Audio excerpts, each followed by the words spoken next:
act, and could the Sussexes actually be banned? And we knew this. We know that William has been furious about the Sussexes' antics. Prince Harry is an absolute meltdown after his big bro Prince William banned him from the 2025 BAFTA'S so hard he might need a GPS to find his dignity. But it's delusional in so many ways as well. And honestly, I still don't get it.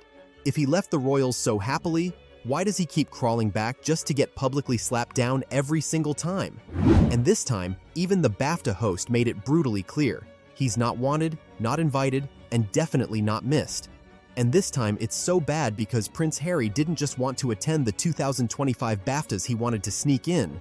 And instead of going through official channels, or even pretending he had any cinematic credibility, Harry reportedly reached out personally to actor and host Alan Cumming with a plea that practically screamed desperation.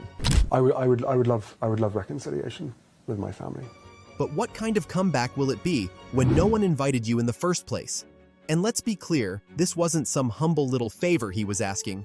This was brand rehab, plain and simple. There's no point in continuing to fight anymore. As I said, life is precious.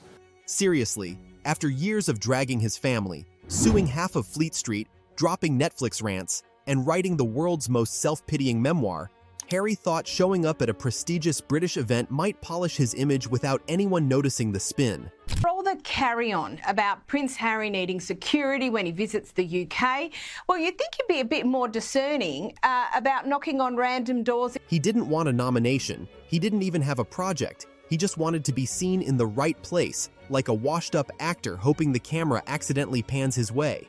Isn't it wild how he keeps trying to reboot a reputation no one's buying anymore? But the industry saw right through it.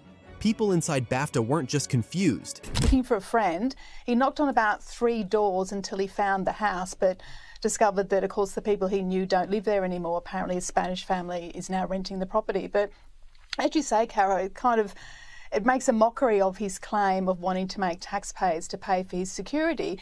One insider even joked that Harry was trying to sneak into Buckingham Palace through the gift shop. And honestly, it's hard to top that level of shade.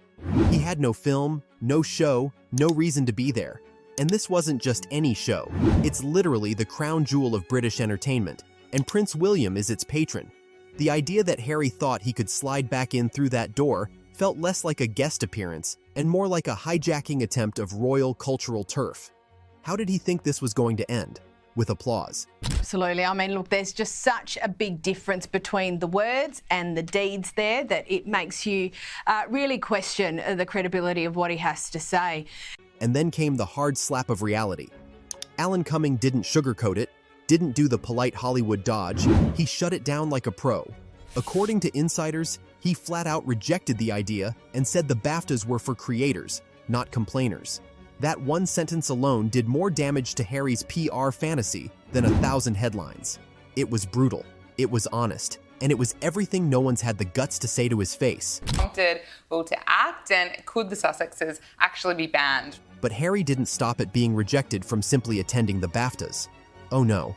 After Alan Cumming shut down his quiet little backdoor plan to just be there, Harry actually tried to one-up the humiliation by pitching himself to host the 2025 BAFTA Awards. Yes, seriously. The theory is now that he will be taking steps from day dot, basically, when he becomes monarch.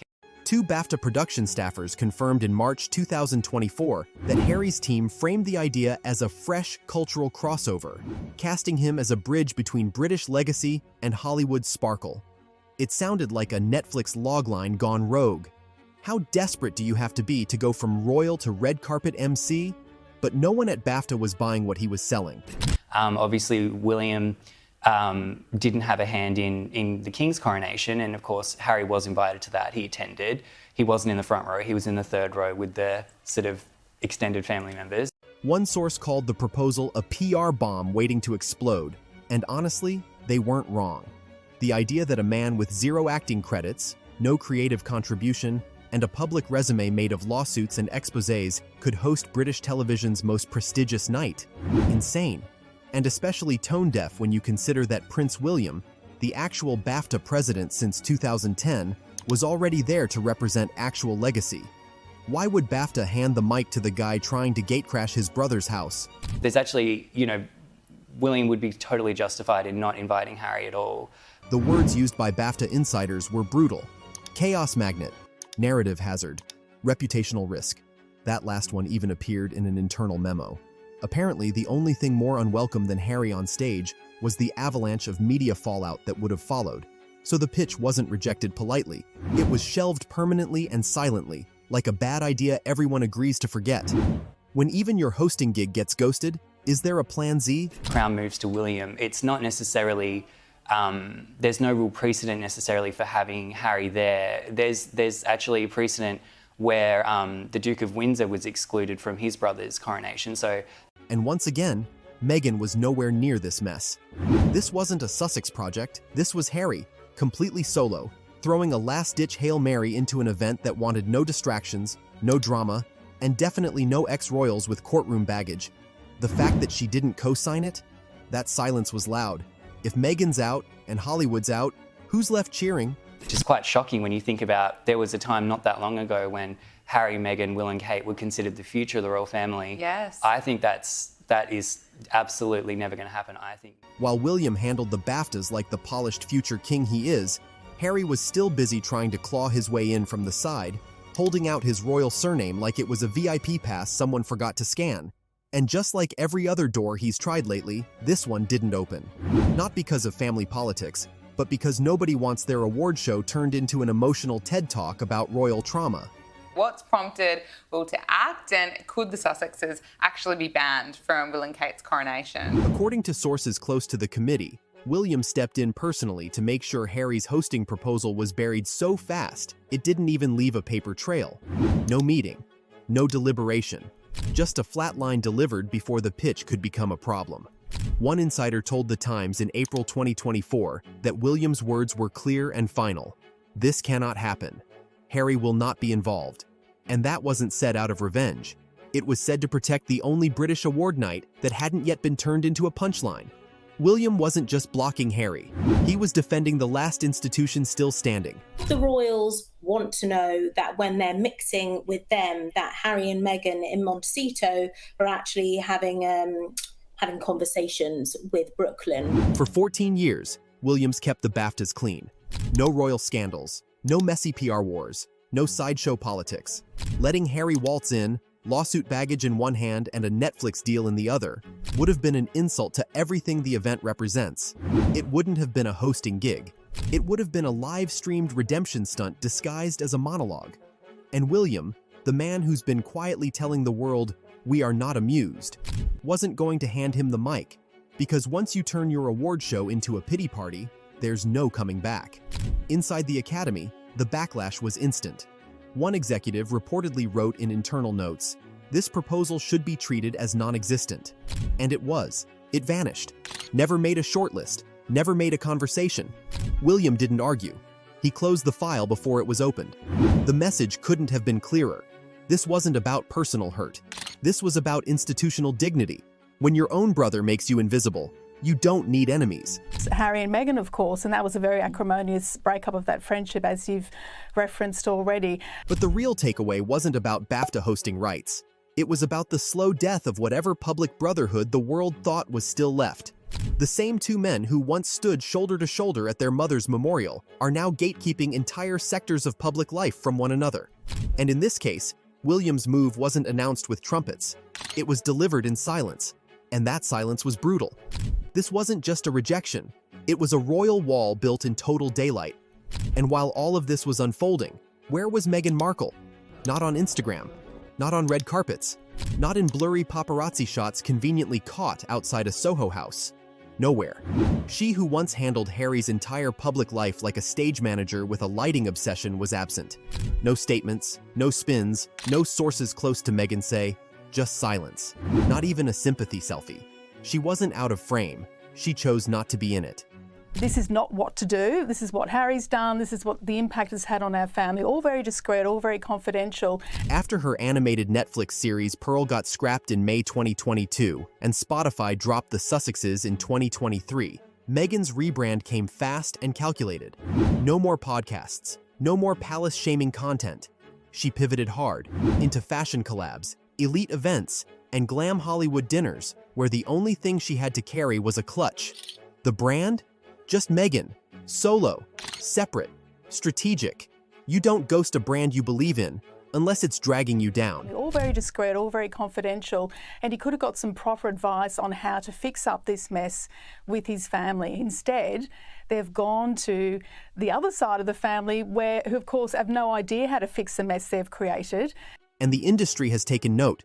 A PR strategist in LA, speaking to Variety in February 2024, bluntly called it a textbook case of brand distancing. She's no longer defending Harry's chaos. She's no longer publicly aligning with his decisions. She's just absent. The woman who held his hand through every major media storm now can't be found in the forecast. You know it's over when the PR manager quits without saying a word. Hollywood isn't just watching, it's adjusting. Bill Simmons, Spotify's head of innovation, called them grifters on his podcast in June 2023. And not only did that quote go viral, but no one from the Sussex camp even tried to deny it. That silence, it was a green light for everyone else to start backing away, quietly, swiftly, with plausible deniability. In Hollywood, when people stop defending you, it means the deals are already dead. How do you then, in the next sentence, say, I want reconciliation with my family? I just found this interview deeply alarming. I found it affecting in parts. You know, Harry is still a little boy who has tremendous trauma at the heart of who he is. Netflix has already cooled off. The docuseries sequel? Nowhere in sight. The Invictus Games documentary? Dropped in August 2023 with all the fanfare of a weather update. Archewell, the nonprofit they hyped to the heavens, still can't show any serious output. 3 years in, and the receipts don't match the rhetoric. And in that town, receipts are everything. You can't keep selling a story when even the studio stops writing checks. Studio execs, award show producers, brand managers, they've all shifted. One former producer told The Hollywood Reporter in early 2024, "It's just not worth the risk. Invite them, and the story's no longer about the event. It's about the drama they bring. And when drama becomes predictable, it stops being profitable. At some point, being the main character becomes a liability." But it's delusional in so many ways as well. Even Meghan's 42nd birthday in August 2024 gave the game away. No celebrity sightings, no leaks, no Vogue coverage, just a low-key Montecito evening with a couple of safe faces and zero headlines. The silence wasn't a miss, it was the strategy. The hype didn't misfire, it was unplugged. When a woman who once sold out Oprah interviews goes radio silent, you know the brand's on ice. In just 3 years, the Sussex brand has gone from revolutionary to radioactive. What started as a bold, modern take on royalty now serves as a cautionary tale for everyone in PR. Don't overtalk, don't overpromise, and for the love of God, don't base your entire career on being wronged. Because once people stop believing you, the silence gets louder, and the doors stop opening. Now, if you've made it all the way to the end, I know you've got thoughts, so don't just sit there. Drop them below and let me know exactly where you stand in this royal mess.